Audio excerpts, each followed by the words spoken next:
सभी विद्यार्थी मेरे साथ ओम का उच्चारण करेंगे।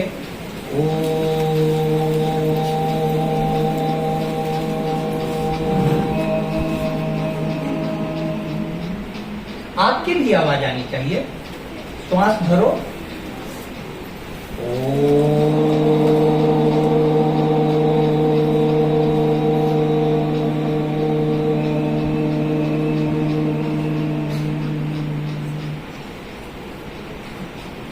प्रिय विद्यार्थियों, हरदेव जोशी राजकीय कन्या महाविद्यालय में आज हम सभी शंकराचार्य जयंती मना रहे हैं।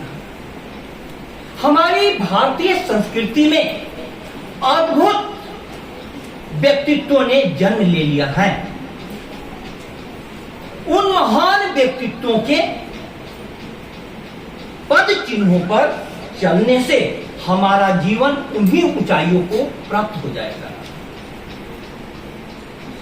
आपको जानना चाहिए, भारतीय ज्ञान परंपरा केंद्र के अंतर्गत हम सभी भारतीय संस्कृति की महान धरोहरों को समाज तक और अगली पीढ़ी तक पहुंचाने का प्रयास करते हैं। आज शंकराचार्य जयंती है और शंकर का अद्वैत दर्शन भारत ही नहीं, विश्व की बहुत सारी समस्याओं के समाधान में सक्षम है। लेकिन आज मेरी सबसे बड़ी चिंता यह है कि जितनी बड़ी संख्या में विद्यार्थी उपस्थित हुए हैं संस्कृत का टेस्ट देने के लिए, उतनी संख्या में विद्यार्थी पढ़ने क्यों नहीं आते हैं?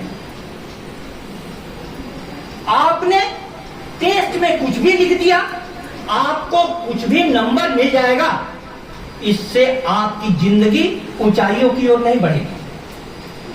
इसलिए मेरे प्यारे विद्यार्थियों, आपको शंकर के बारे में और उनके अद्वैत दर्शन के बारे में मैं कुछ बताना चाहता हूं। सबसे पहली बात कि शंकर 8-9 वर्ष की उम्र में सन्यासी हो गए। सोचो, 8-9 वर्ष की उम्र में सन्यासी हो गए और उसके बाद उन्होंने उपनिषदों पर भाष्य लिखना शुरू कर दिया और फिर भारत में घूम घूम कर जितने भी प्रसिद्ध विद्वान थे उन सभी के साथ जाकर उन्होंने शास्त्रार्थ किया। इतना ही नहीं, उन सभी को शास्त्रार्थ में पराजित करने के बाद उन्होंने भारतीय संस्कृति को पुनर्जागृत करने के लिए 4 पीठों की स्थापना की। आप सभी को उन सभी के बारे में जानना चाहिए और 32 वर्ष की अल्प आयु में वे मर गए, इस जगत को छोड़कर चले गए। अब सोचो जरा कि कोई इतनी छोटी उम्र में इस जगत में इतने प्रकार के काम कर करके चला जाता है और हम सभी पूरे सुविधाओं से लैस हैं, पढ़ने की सुविधा दी जा रही है, गली मोहल्ले में कॉलेज खुल गए हैं, फिर भी हम सभी पढ़ाई के प्रति अपनी रुचि नहीं दिखा रहे।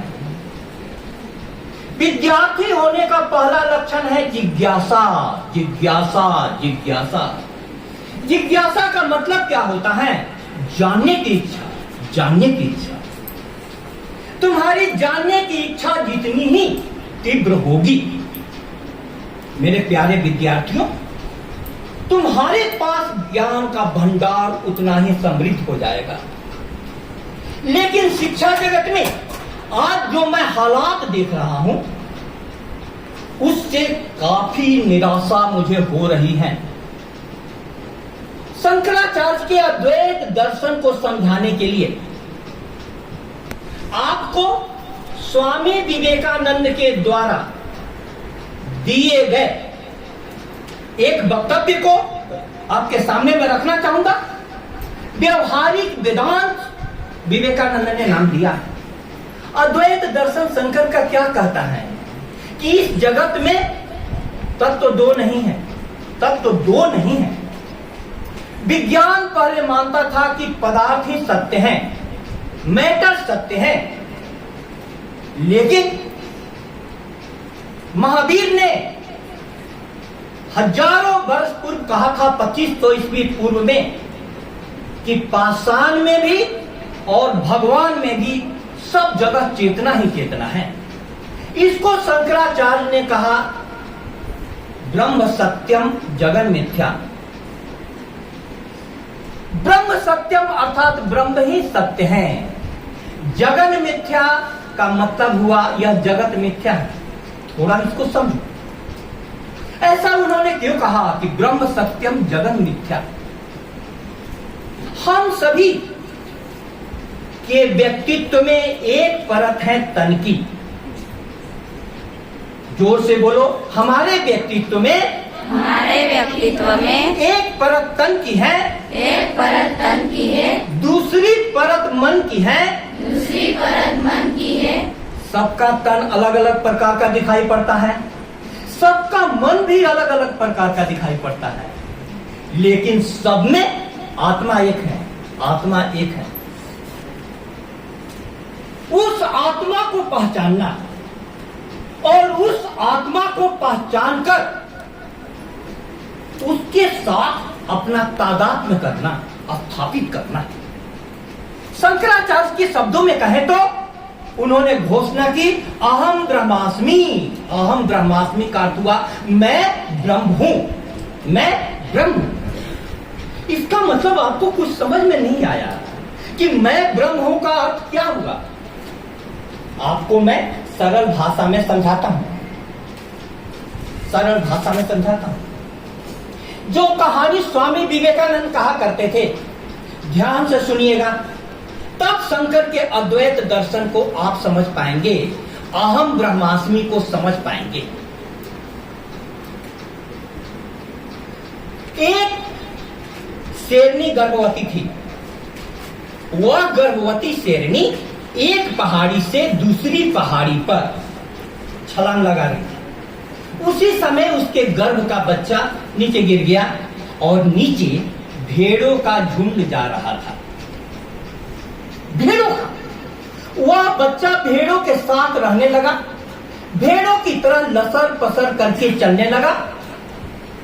वह बच्चा भेड़ों की तरह मिमियाने लगा, रेडियाने लगा। बहुत दिनों के बाद वे भेड़ों की झुंड एक तालाब पर पानी पी रही थी। तभी एक शेर ने आक्रमण किया। शेर को आश्चर्य हुआ कि भेड़ों के बीच में यह शेर का बच्चा क्या कर रहा है। उसने उस शेर के बच्चे को उठाया शेर ने और उसका पानी में मुंह दिखाया। वह यह बताना चाहता था कि देखो तुम भेड़ नहीं हो, तुम्हारा भी चेहरा मेरी तरह है। तब पर भी वो नहीं समझा, रिड़िया रहा था, मिमिया रहा था।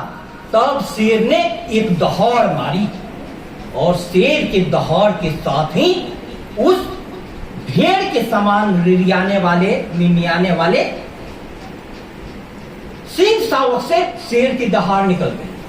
मेरे प्यारे विद्यार्थियों, मैं पूछना चाहता हूं, जो अपने आप को भेड़ समझे हुए था वह वास्तव में क्या था? शेर। यह कहानी तुम्हारी है। तुम लोग अपने आप को भेड़ समझे हुए हो। तुम लोग लसर पसर कर करके जिंदगी अपनी गुजार रहे हो। तुम लोग रिड़िया रहे हो, मिमिया रहे हो, क्योंकि तुम्हारा संबंध शिक्षा से कट गया है, शिक्षा से कट गया है। बांसवाड़ा की धरती कितनी हरी भरी है, लेकिन बांसवाड़ा के विद्यार्थियों के जीवन में वह ज्ञान का हरापन और वह उत्साह का भरापन कहीं दिखाई नहीं देता। क्या हो गया तुम लोगों को? 260 बच्चे फर्स्ट ईयर संस्कृत में हैं। आप यदि प्रत्येक दिन आए तो हमको इस प्रकार से क्लास लगानी पड़ेगी। लेकिन मुश्किल से क्लास में 10-20 बच्चे आ रहे हैं, जबकि मेरी क्लास नियमित चलती है। आज हमें यह जानना होगा, भारतीय संस्कृति में सबसे महत्वपूर्ण विषय है दर्शन। क्या है? दर्शन। और यह दर्शन आजकल अप्रचलित विषय हो गया है। दर्शन माने क्या हुआ? तुम्हारे जीवन के प्रति दृष्टि क्या है? भारतीय ज्ञान परंपरा कहती है कि संसार में सबसे महत्वपूर्ण क्या है? ज्ञान, ज्ञान, ज्ञान। ज्ञान का मतलब क्या हुआ? ज्ञान का मतलब हुआ कि यदि तुम विद्युत के बारे में जानती हो, स्विच के बारे में जानती हो, जिस चीज के भी बारे में जानती हो, तुम उसका सदुपयोग कर सकती हो। लेकिन तुमको किसी भी चीज की जानकारी नहीं हो, किसी भी क्षेत्र में तुम्हारा प्रवेश नहीं हो, क्या तुम कभी भी उसका सदुपयोग कर सकती हो? नहीं। कभी भी नहीं। और भारतीय ज्ञान परंपरा की स्थापना हर शिक्षा संस्थान में इसलिए की गई है कि भारतीय ज्ञान परंपरा के दुर्लभ तत्वों को विद्यार्थियों तक और समाज तक पहुंचाया जाए। मेरे प्यारे विद्यार्थियों, आज देखो समस्या कैसी कैसी है जगत में। कुछ लोगों के पास धन बहुत इकट्ठा हो जाता है, करोड़ों का, अरबों का, और कुछ लोग रोटी को तरस रहे हैं, दाने दाने को तरस रहे हैं। क्यों? क्योंकि उनकी नजर में यह जगत जो है हमेशा बना रहेगा। शंकर कहते हैं जगन मिथ्या, जगत मिथ्या है। मिथ्या का मतलब क्या है? तुम जैसा देख रहे हो वैसा ही नहीं है जगत। जैसे एक छोटा सा उदाहरण लो। उदाहरण यह है कि तुम अंधेरे रास्ते पर जा रहे हो और एक रस्सी पड़ी हुई है। अंधेरे में तुमको आशंका हुई कि यह रस्सी नहीं सांप है, रस्सी नहीं सांप है। उसके कारण हो सकता है हृदयाघात के कारण तुम्हारी मृत्यु हो जाए, हार्ट अटैक हो जाए। लेकिन जो ही लाइट जलेगा त्यों ही तुमको पता चलेगा कि अरे ये तो सांप नहीं रस्सी है, सांप नहीं रस्सी है। इस जगत को लोगों ने अस्थाई मानकर सारी संपत्तियां इकट्ठी कर ली, बहुत लोग गरीब रह गए। एक दूसरी बात, ब्रह्म सत्य का अर्थ क्या हुआ इसको समझो। तुम्हारे अंदर में लड़के और लड़की में शरीर का भेद होता है, लेकिन लड़के और लड़की दोनों में चेतना है, चेतना, चेतना। हमारे कॉलेज की मैगजीन का नाम क्या है? जोर से बोलो, चेतना। एक साथ बोलो, चेतना। चेतना का मतलब क्या हुआ? चेतना का मतलब हुआ कि आपके व्यक्तित्व में एक अंश जो है वह परमात्मा का है, जिसको आत्मा कहते हैं, परमात्मा का अंश है। यह चेतना परम चेतना से जुड़ी हुई है। आपको सरल शब्दों में कैसे समझाऊं? यह लाइट जल रही है, क्यों? इसमें विद्युत है। यह पंखा चल रहा है, क्यों? इसमें विद्युत है। इसी विद्युत से हीटर भी चलता है, इसी विद्युत से कूलर भी चलता है। आप देखो, यदि यह विद्युत चला जाए तो क्या यह लाइट जलेगी? क्या यह पंखा चलेगा? एकदम नहीं चलेगा। इसी प्रकार से हमारे व्यक्तित्व में से आत्मा निकल जाए, चेतना निकल जाए, तो क्या हमारा शरीर काम करेगा? हमारी आंखें देख सकेगी? जोर से बोलो, नहीं। जोर से, नहीं। क्या हमारे कान सुन सकेंगे? नहीं। कुछ भी इंद्रिय काम नहीं करेगी। तो वह जो चेतना है, परम चेतना यहां से आई है। वह आत्मा जो हमारे अंदर है, परमात्मा के पास से आई है। परमात्मा के क्या गुण होते हैं? परमात्मा सर्वज्ञ होता है। हमारी आत्मा भी सब कुछ जान सकती है। इसका प्रमाण शंकराचार्य है। इतनी छोटी उम्र में वे कई उपनिषदों पर भाष्य लिख गए, कई विद्वानों के साथ शास्त्रार्थ कर गए, और यहाँ की पीढ़ियां, बसवाड़ा की पीढ़ियां पासबुक पकड़ लेती हैं, वो भी लास्ट मिनट पासबुक। तुम्हारी जिंदगी का क्या होगा? क्या होगा तुम्हारी जिंदगी का? दूसरा लक्षण है परमात्मा का सर्वशक्तिशाली। परमात्मा सर्वशक्तिशाली है। ऐसी ही शक्ति किसी किसी आत्मा में दिखाई देती है। सुभाष चंद्र बोस का फोटो लगा हुआ है, स्वामी विवेकानंद का फोटो लगा हुआ है। इन्होंने अपनी शक्ति से पूरे विश्व में भारत का नाम आलोकित किया। तीसरा परमात्मा का लक्षण है सर्वव्यापक। सभी जगह इस चेतना की गति हो सकती है। इस चेतना को प्रशिक्षित करने का काम शिक्षा करती है। लेकिन तुम्हारी चेतना सो गई है, पत्थर बन गई है। रही चेतना बनी अहिल्या, जागी नहीं अभागी। जानबूझकर बधिर बन गया अनहद का अनुरागी। तू अबोध आग्रह निग्रह का भेद नहीं कर पाया। जो स्वरूप में स्थित उसमें स्वयं अरूप समाया। आपने कहानी सुनी होगी, गौतम ने अपनी पत्नी को साथ दे दिया तो पत्थर बन गई। और जब रामचंद्र आए तब उन्होंने उस पत्थर को छुआ तो फिर से वह नारी जिंदा हो गई। तुम लोग पत्थर क्यों बन रही हो? हरदेव जोशी राजकीय कन्या महाविद्यालय की कन्याएं पत्थर के समान, जिनको कुछ पता नहीं चल रहा है, जिनके पास कोई ज्ञान की चमक नहीं है, जिनके पास कोई सीखने की ललक नहीं है, ऐसा क्यों बन रही हो? तुमको सरकार इतनी सुविधाएं दे रही है, इतने बड़े बड़े शिक्षक तुम्हारे लिए लगे हुए हैं, आप लोग कॉलेज क्यों नहीं आती हो?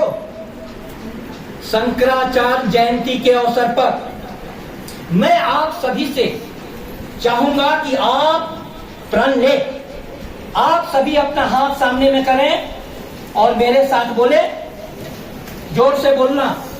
शंकराचार्य जयंती के अवसर पर